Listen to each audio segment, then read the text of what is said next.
Tout de suite, l'info de ce mercredi 19 septembre, présentée par Laure Girard. Bonsoir Laure. Bonsoir Alexandre. Au sommaire de l'actualité, le coup de gueule des producteurs de lait sartois. Le torchon brûle entre les producteurs de lait et la coopérative Sodial, en cause la baisse du prix du lait. Journée gratuite sur le réseau interurbain TIS du département, l'occasion pour le Conseil général de la Sarthe d'inaugurer 2 nouvelles lignes express. Et puis l'entreprise Mancel Ubi Quiet a le vent en poupe. Elle propose des solutions techniques aux seniors qui souhaitent rester autonomes. Mon invité sur ce plateau sera Christophe Counil, maire adjoint du Mans, délégué aux solidarités urbaines et à la tranquillité publique. Nous ferons le point avec lui sur le début de l'enquête sur la vidéosurveillance au Mans. Mais tout d'abord, cette manifestation qui a fait grand bruit hier soir au Mans. Du bruit et des flammes. Une centaine d'agriculteurs ont manifesté ce mardi soir devant la coopérative laitière Sodial au Mans. Ils refusent la baisse du prix du lait décidée par cette coopérative. Le point sur place avec Florent Clavel et Lucille Canté. Le torchon brûle entre les producteurs laitiers et Sodial. Ils sont venus des 4 coins de la Sarthe, mais aussi du Maine-et-Loire et de la Mayenne, pour crier leur colère devant le siège de leur coopérative.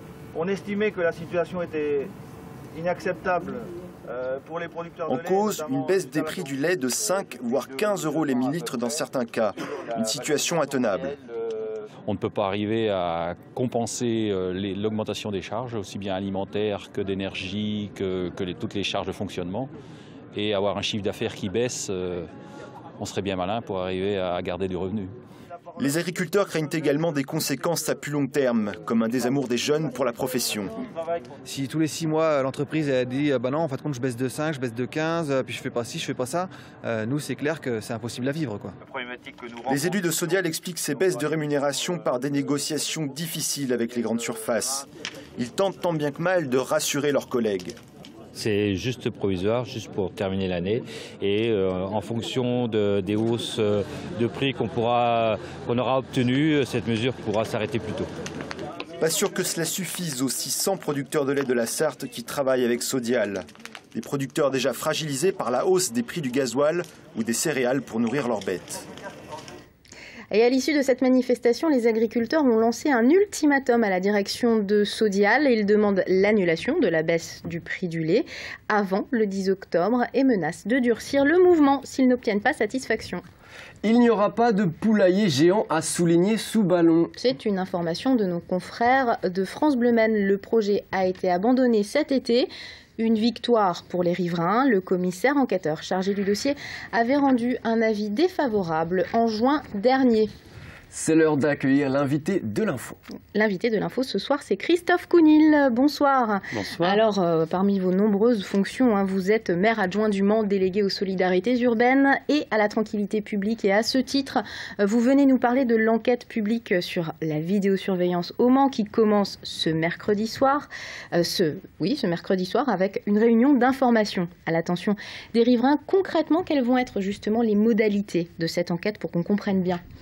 Tout simplement, on va interroger les habitants, les commerçants, les responsables d'établissements de nuit du cœur de ville, c'est-à-dire dans les rues où les caméras sont prévues, et on va leur demander s'ils sont favorables ou défavorables au projet tel qu'il est arrêté aujourd'hui, c'est-à-dire on sait où précisément vont être installées les caméras, on sait le coût, on sait le fonctionnement, et donc à partir de ces données, ils vont pouvoir également se prononcer, favorable, défavorable. Et il y aura également une enquête qui sera réalisée pour les clients des établissements de nuit qui pourront, dans un certain nombre de bars, une petite dizaine, mettre un bulletin dans une urne pour ou contre le système qui est proposé par la municipalité aujourd'hui. Est-ce que vous avez déjà des attentes? Est-ce que vous appréhendez un petit peu les résultats de cette enquête? Moi, je ne les appréhende pas beaucoup, pour tout vous dire, parce que depuis 2009, je ne cesse d'être harcelé par un certain nombre d'habitants, de commerçants du cœur de ville qui disent « mais quand est-ce qu'on avance ?» Et aujourd'hui, on passe peut-être à la vitesse démultipliée, en effet, pour pouvoir avoir une prise de décision définitive le 5 décembre lors du conseil municipal. Alors, le 5 décembre, cette décision devrait être prise, mais si les riverains se montrent farouchement opposés à ce projet, est-ce qu'on peut imaginer un arrêt du projet, tout simplement? Bien sûr, je veux dire, dans cette municipalité, on a toujours globalement écouté ce que disent les habitants. Si demain, il y a un avis des commerçants, des riverains majoritairement opposés au projet de vidéosurveillance, il sera arrêté. Mais c'est la deuxième fois qu'on fait cette enquête. On l'avait déjà fait une première fois sur le principe, où on avait eu 93% de réponses favorables. Donc on verra ce qu'il en sera. L'enquête s'arrête le 10 novembre. A-t-on une idée de l'efficacité de cette vidéosurveillance? Est-ce qu'on a du recul là-dessus? Et j'imagine que c'est aussi ce que vous allez expliquer aux riverains. Moi, je ne sais pas répondre à cette question. Je vois des enquêtes qui montrent que la vidéosurveillance c'est génial, ça règle tout. J'y crois pas. Et il y a des enquêtes qui expliquent que la vidéosurveillance ne sert à rien. Je n'y crois pas non plus. Je pense que rien n'est tout noir ou tout blanc. Il y a beaucoup de gris clair ou de gris foncé dans la vie. Sur la vidéosurveillance, ça doit être pareil. Donc, ce qu'on propose, c'est qu'à partir du moment où on a un projet raisonnable autour de 80 000 € pour la collectivité, c'est qu'on va expérimenter et on va se faire notre propre avis et on saura dire si oui ou non ça marche. Vous savez, aujourd'hui, dans la ville, la municipalité, à travers Le Mans Métropole, la CETRAM, la SOPAM, a mis en place déjà 1000 caméras de vidéosurveillance. On va en rajouter 14 et on va voir si ça marche ou ça ne marche pas.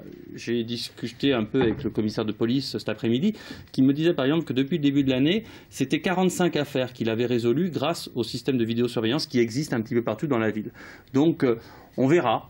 Ce que cela donne sur ces 14 caméras supplémentaires.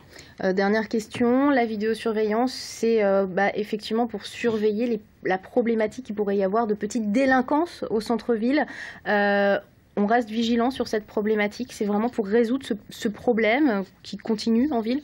C'est pour rassurer, je crois, d'abord et avant tout les personnes qui sortent le soir. On est sur de la vidéosurveillance nocturne, entre 21h le soir, 7h le matin, à la sortie des bars et établissements de nuit sur la problématique d'alcool. Et on voit combien l'alcool, des fois, peut dégénérer en rixes, etc. C'est pour rassurer, élucider, et on verra ce que cela donne.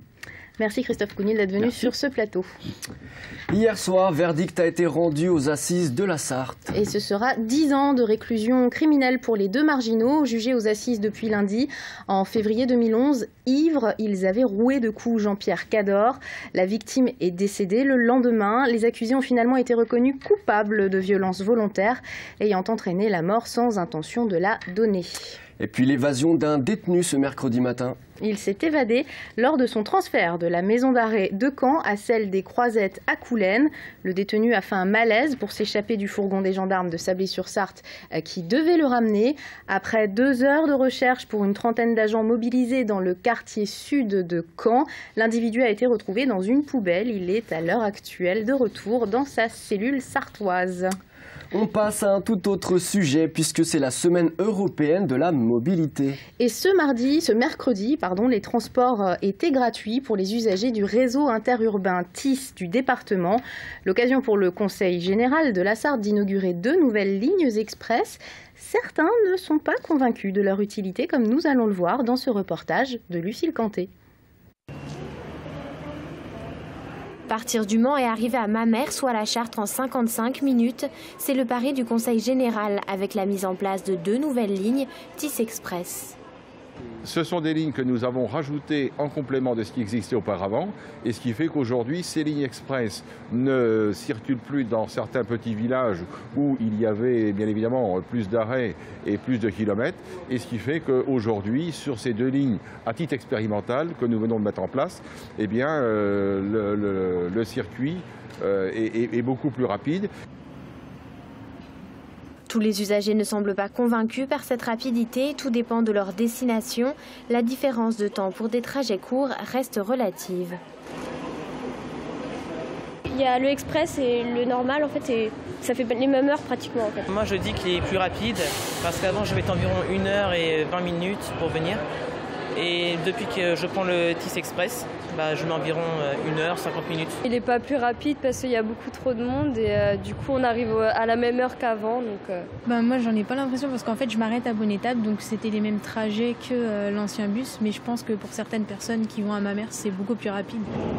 Ces nouvelles lignes sont victimes de leur succès. La fréquentation très importante ralentit la fluidité du trajet. Ces circuits pourront encore être améliorés, mais le Conseil général reste prudent, car raccourcir davantage le temps de voyage obligerait à supprimer d'autres arrêts et donc pénaliserait certains usagers.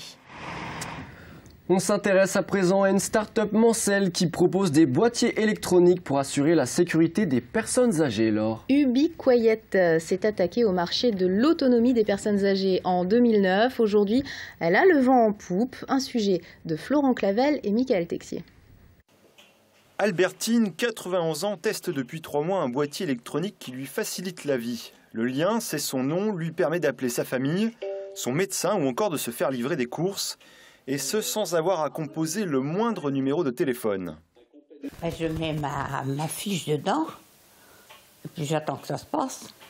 Et on me donne toutes les explications. C'est facile à manier, c'est facile à s'en servir. Aujourd'hui, à 17h, c'est l'heure de la prise de médicaments. Prendre un comprimé blanc et une gelule verte. C'est ici, à Ubiquiet, dans le quartier Novac Sud, qu'a été conçu le lien. Ubiquiet, une start-up créée par le manceau Dominique Guénaud. Il a fallu 3 ans à la société pour développer le boîtier. C'est bon, est-ce que ça va comme tu veux? Écoute, je suis dans la dernière phase de test, ça se passe plutôt pas mal. Aujourd'hui, le lien équipe plusieurs maisons de retraite de la région, mais Dominique Guénaud voit plus loin.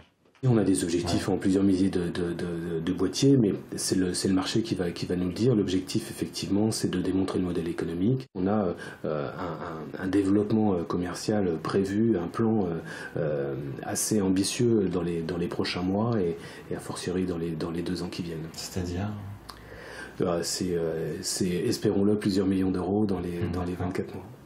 Ubiquiet fait appel à 2 entreprises de Sablé-sur-Sarthe pour fabriquer son boîtier et fait travailler 12 salariés. Avec l'augmentation du nombre de personnes âgées, son marché a du potentiel. L'entreprise pourrait embaucher 40 personnes d'ici 2 ans.